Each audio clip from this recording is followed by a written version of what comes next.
नमस्कार, good news Bharat के YouTube channel में आप सभी दर्शकों का स्वागत है। मैं हूं संजीव कुमार शर्मा और आइए देखते हैं आजमगढ़ की कुछ खबरें फटाफट अंदाज में।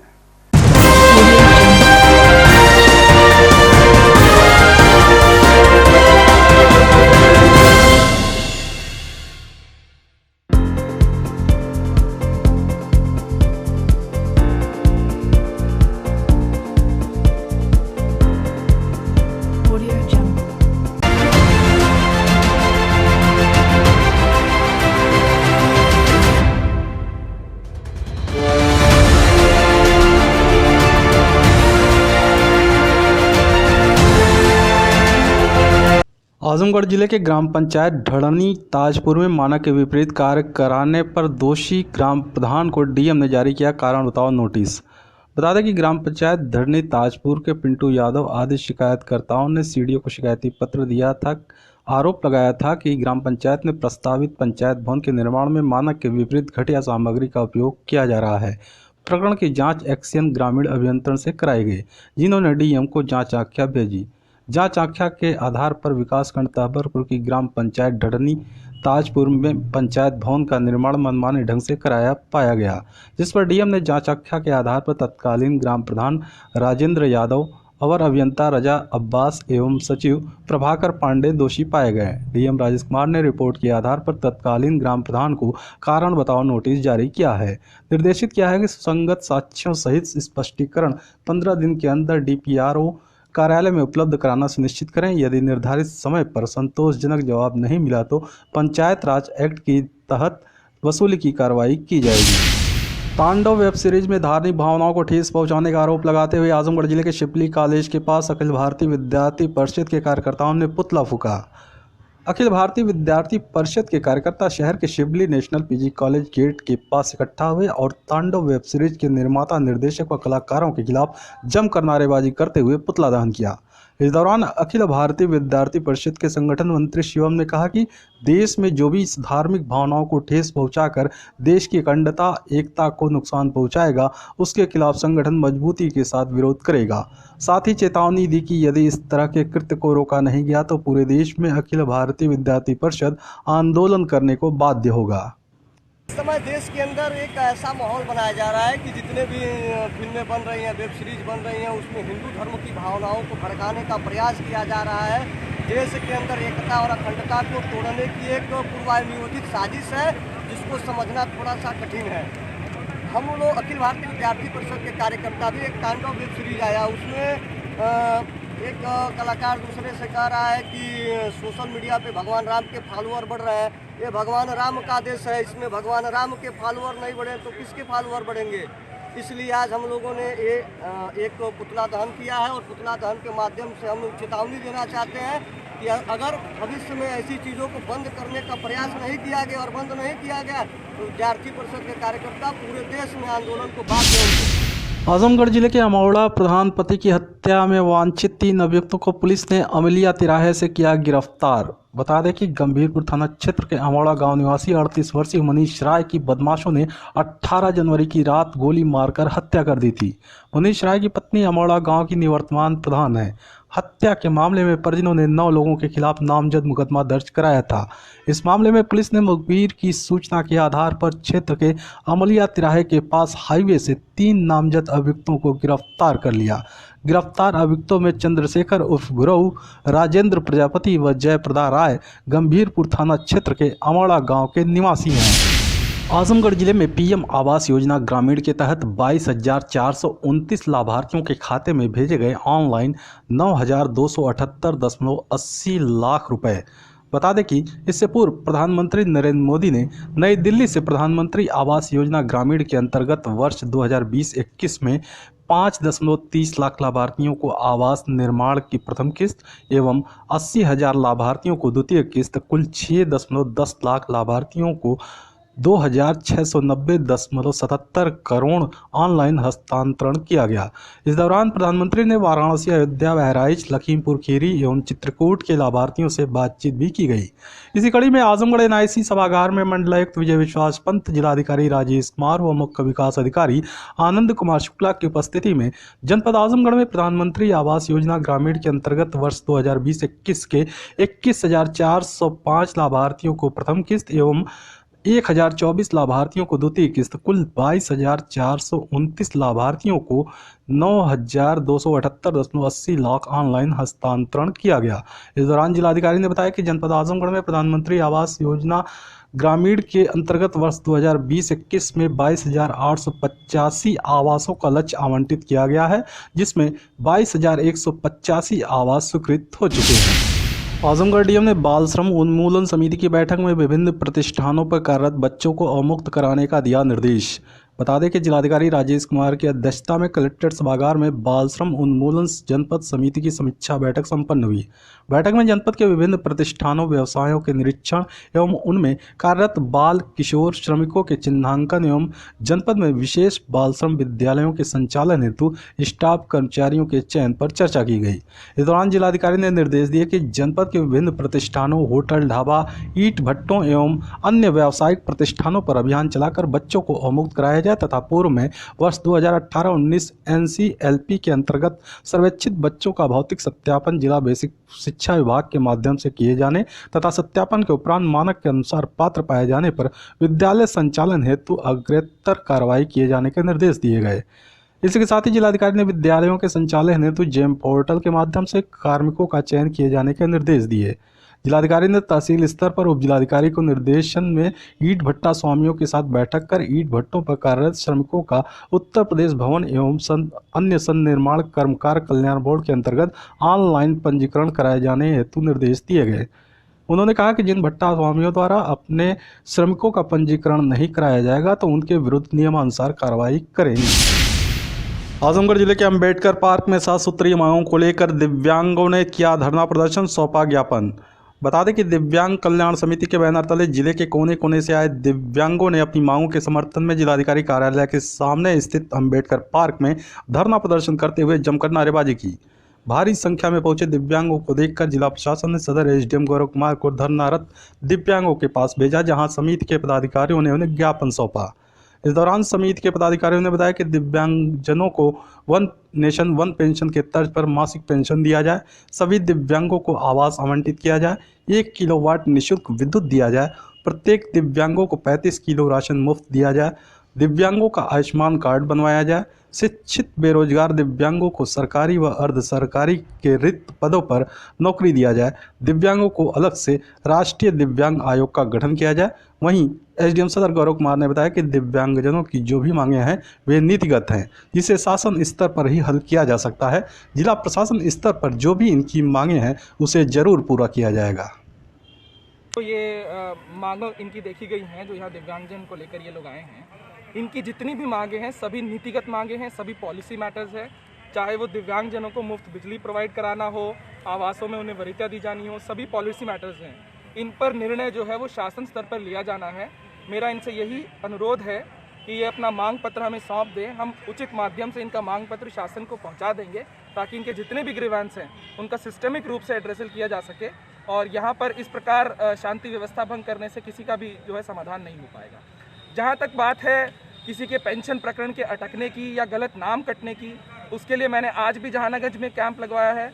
कल यदि ये लोग कहेंगे तो मैं तहसील सदर में अपने यहाँ कैंप लगवा दूंगा, सभी ऑपरेटर्स को वहाँ बैठा दूंगा। जिन जिन को आवेदन करना है अपने पेंशन के लिए, वृद्धावस्था हो, दिव्यांगजन पेंशन हो, वो आवेदन करें। हम इंश्योर करेंगे कि उनका आवेदन समाज कल्याण विभाग तक पहुँचे और यदि वो पात्र व्यक्ति है तो उसके पेंशन खाते में पैसा आएगा। खबरों में हो चला है एक छोटे से ब्रेक का, मिलते हैं ब्रेक के बाद। आप देखते रहिए गुड न्यूज़ भारत।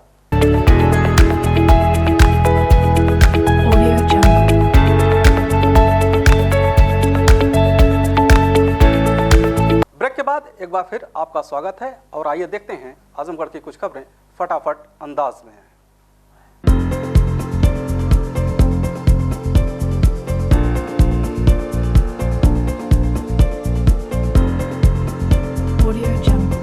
आजमगढ़ शहर के मातवरगंज स्थित सुंदर गुरुद्वारे में सिख समुदाय ने गुरु गोविंद सिंह की 354वां प्रकाशोत्सव मनाया। लंगर में लोगों ने किया प्रसाद ग्रहण।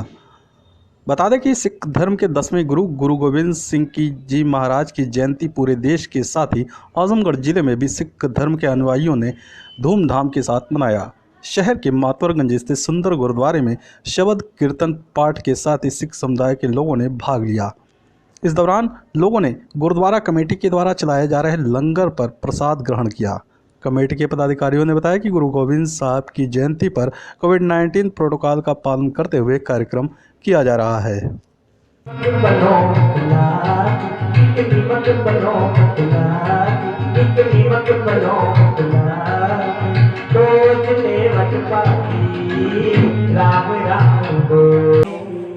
श्री गुरु गोविंद सिंह महाराज दसवें पिता उनका प्रकाश उत्सव मातवरगंज गुरुद्वारे में बड़ी धूमधाम से मनाया जा रहा है। हम लोग कोविड-19 का पालन इतिहास के रूप में किया जा रहा है। सभी लोग यहाँ पर दूरी बना के कर रहे हैं। आजमगढ़ जिले के जमीन कटघर के बाबू राम ने जिलाधिकारी को प्रार्थना पत्र सौंप खलिहान की भूमि पर कानूनगो व लेखपाल की मिलीभगत से निर्माण कराए जाने का लगाया आरोप। जिलाधिकारी को दिए गए प्रार्थना पत्र में निजामाबाद तहसील क्षेत्र के जमीन कटघर गांव निवासी बाबू राम ने आरोप लगाया है कि इस संबंध में उसने सक्षम अधिकारियों से शिकायत की थी, जिस पर राजस्व निरीक्षक जयप्रकाश व हल्का लेखपाल मौके पर पहुंचे, परंतु उन्होंने किसी मुकाम के बजाय नज़दीकी चकमार को आधार बनाकर खलिहान की भूमि गाटा संख्या 39 की गलत पैमाइश कर दी। पैमाइश के बाद दबंग विपक्षी ने खलिहान की भूमि पर 4 दीवारी बनाकर कब्जा कर लिया। बाबूराम ने पैमाइश को गलत ठहराते हुए जिलाधिकारी से पुनः पैमाइश कराकर खलिहान की भूमि पर किए गए नाजायज कब्जे को हटाने की मांग की है। जो पंचायत ओपी सिंह, थाना अध्यक्ष मेहनाजपुर सुनील तिवारी, चंद्रमणि यादव समेत अन्य विभागों के अधिकारी तथा कर्मचारी प्रमुख रूप से उपस्थित रहे। देवगांव में नाली हुई जाम, सड़क पर जमा गंदे पानी से लोग हो गए हैं पूरी तरह परेशान। देवगांव बाजार के छैला मस्जिद के समीप सड़क पर जमा हुए गंदे पानी से बाजारवासी पूरी तरह परेशान हो गए हैं। जानकारी के अनुसार देवगांव क्षेत्र के मिर्जापुर ग्राम निवासी एक शख्स ने घर के निर्माण में नया सबमर्सिबल लगवाया, जिसके आरंभिक पानी के साथ निकले बालू से करीब 200 मीटर नाली जाम हो गई और गंदा पानी सड़क पर जमा हो गया, जिससे बाजारवासियों को जहां चलने में समस्या उत्पन्न हो रही है, वहीं गंदे पानी की वजह से कई बाइक सवार गिरते गिरते बच चुके हैं। सफाई कर्मी शकील अहमद ने बताया कि नाली के ऊपर पूरी तरह इंटरलॉकिंग की गई है, जिससे पूरी तरह सफाई करने में व्यवधान उत्पन्न हो रहा है। दूसरी ओर पानी के साथ गंदगी से लोगों को बदबू से काफ़ी परेशानियों का सामना भी करना पड़ रहा है। अमौड़ा निवासी उद्योगपति दीपक राय ने अयोध्या में श्री राम जन्मभूमि पर बन रहे मंदिर में दिया 15,11,111 रुपए का सहयोग। शांति ग्रुप ऑफ एजुकेशनल इंस्टीट्यूट आदि समेत कई संस्थानों के चेयरमैन एवं उद्योगपति दीपक राय ने अयोध्या में श्री राम जन्मभूमि पर बन रहे भव्य मंदिर में अपनी ओर से 15,11,111 रुपए का सहयोग प्रदान किया। उन्होंने ये धनराशि भाजपा के सांगठनिक जिला लालगंज के RSS के विभाग प्रचारक बैरिस्टर जी को सौंपा। उन्होंने कहा, माता पिता के निर्देशन तथा अपने अभिभावक लालगंज के भाजपा जिलाध्यक्ष ऋषिकांत राय के मार्गदर्शन में उन्होंने मंदिर के लिए अपना यह योगदान दिया है। उन्होंने कहा कि सामाजिक और धार्मिक कार्य के लिए उनका योगदान निरंतर जारी रहेगा। उन्होंने समाज के हर तबके से अपील की कि सभी लोग अपने सामर्थ्य के अनुसार अयोध्या में बन रहे भव्य मंदिर के लिए अपने स्तर से अपना योगदान करें, ताकि अयोध्या में दुनिया का सबसे भव्य धार्मिक स्थल बन सके। इस अवसर पर उनके पिता सच्चिदानंद राय, राकेश दुबे, जितेंद्र बहादुर सिंह प्रधान, बालमुकुंद राय, सूरज प्रकाश राय, सत्यम राय आदि समेत अन्य लोग उपस्थित रहे। देखिए, सर्वप्रथम मैं भगवान श्री रामचंद्र के चरणों में प्रणाम करते हुए, ये हमारे जीवन का मुझे नहीं लगता कि इससे बेहतर कोई दिन आएगा, बेहतर पल आएगा कि भगवान राम के द्वारा जो दी गई हमको व्यवस्थाएं थी, उसी में से कुछ अंश निकाल के हमने उनके चरणों में समर्पित किया है। और ये धनराशि मेरे परिवार द्वारा मेरे अकाउंट से 15,11,111 रुपये की धनराशि भगवान राम के मंदिर के निर्माण के लिए हमारे परिवार द्वारा मेरे अकाउंट से वो कटेगी। इस संबंध में हमारे मार्गदर्शक, हमारे गार्जियन, भारतीय जनता पार्टी के जिलाध्यक्ष लालगंज श्री ऋषिकांत राय जी ने कई बार मुझे प्रेरित भी किया था, ये भाव मेरे मन में था। उसके बाद आज जो लालगंज और आजमगढ़ के जो जिला प्रचारक हैं हमारे श्री श्रद्धेय बैरिस्टर जी भाई साहब राष्ट्रीय स्वयं सेवक के, उनके वो और राकेश दुबे जी जो यहाँ के प्रभारी बनाए गए हैं राम मंदिर निर्माण समिति के, उनके हाथों में हमने जो है चेक 15,11,111 रुपये का दिया है। और उनसे हमने ये भी आग्रह किया है कि फ्यूचर में जहाँ लगता है मेरी ज़रूरत ऐसे धार्मिक कार्यों में, आयोजनों में, और ख़ास तौर से श्री राम मंदिर निर्माण के लिए, तो मेरी पूरी निष्ठा के साथ मैं तन मन धन के साथ वहाँ समर्पित रहूँगा, खड़ा रहूँगा। कि सभी धर्म के भाइयों से अपील करना चाहूँगा कि ये मंदिर, मस्जिद, गुरुद्वारा जो भी है, ये सबकी चीज़ें होती हैं और सब लोग उसमें मदद करें। और जो भी मदद करेगा, मुझे लगता है कि वो मंदिर के लिए नहीं मदद कर रहा है, न तो किसी के लिए मदद कर रहा है, वो खुद की अपनी आत्मा के लिए वो मदद कर रहा है। क्योंकि ईश्वर ने ही सब दिया है व्यक्ति को, और ईश्वर द्वारा दिया हुआ छोटा सा अगर भाग हमारे देने से हमारी आत्मा को तसल्ली होती है, हमको संतुष्टि मिलती है, तो मुझे नहीं लगता कि दुनिया में इससे ज़्यादा सुकून और खुशी का कोई पल या विचार हो सकता है। ठीक, धन्यवाद। मुंबई के टिटवाला में परसौरा गांव के युवक का संदिग्ध परिस्थितियों में पड़ा मिला शव, परिजनों ने हत्या की जताई आशंका। देवगांव कोतवाली क्षेत्र के परसौरा गांव निवासी सोपाल चौहान का 19 वर्षीय पुत्र रंजीत चौहान मुंबई के वाशी में रहकर एक बियर शॉप में काम करता था। मंगलवार को उसका मुंबई के टिटवाला के करीब रेलवे पटरी के किनारे मृत अवस्था में शव पाया गया। इसके बाद उसके पास से मिले एटीएम से देवगांव कोतवाली क्षेत्र के निहोरगंज स्थित बैंक का होने की पुष्टि होने पर बैंक में मौजूद पते पर उसके देवगांव क्षेत्र का होना स्पष्ट हुआ। देवगांव थाना ग्रुप में भी सूचना प्रसारित की गई कि उसकी दुर्घटना में मौत हुई है। इससे पूर्व परिजनों को उसके लापता होने की सूचना प्राप्त हुई थी। परिजनों ने फोटो देखकर शव की शिनाख्त रंजीत चौहान पुत्र सोपाल चौहान निवासी परसौरा थाना देवगांव जिला आजमगढ़ के रूप में की। रंजीत के परिवार के सदस्य तथा आसपास के गांव के लोग वहां पहुंच चुके हैं। मामला पूरी तरह संदिग्ध है कि उसकी हत्या की गई है या दुर्घटना में उसकी मौत हुई है। परिजन उसकी हत्या की आशंका व्यक्त कर रहे हैं। पोस्टमार्टम रिपोर्ट आने की प्रतीक्षा की जा रही है कि उसके साथ क्या हादसा हुआ, मार्ग दुर्घटना में उसकी मौत हुई है या उसकी हत्या की गई है। अभी संशय पूरी तरह बना हुआ है। इधर परिजनों का रो रो कर बुरा हाल हो गया है। मृतक 2 भाई और 2 बहन थे। पुत्रों में रंजीत ही बड़ा था। पिता सोपाल, माता चंद्रमा के साथ छोटे भाई संदीप और बहन ज्योति और पूनम का रो रो कर बुरा हाल हो गया है। उधर मुंबई में मौजूद मोबाइल पर एक ग्रामवासी ने बताया कि अभी अभी उसका अंतिम संस्कार भी कर दिया गया है।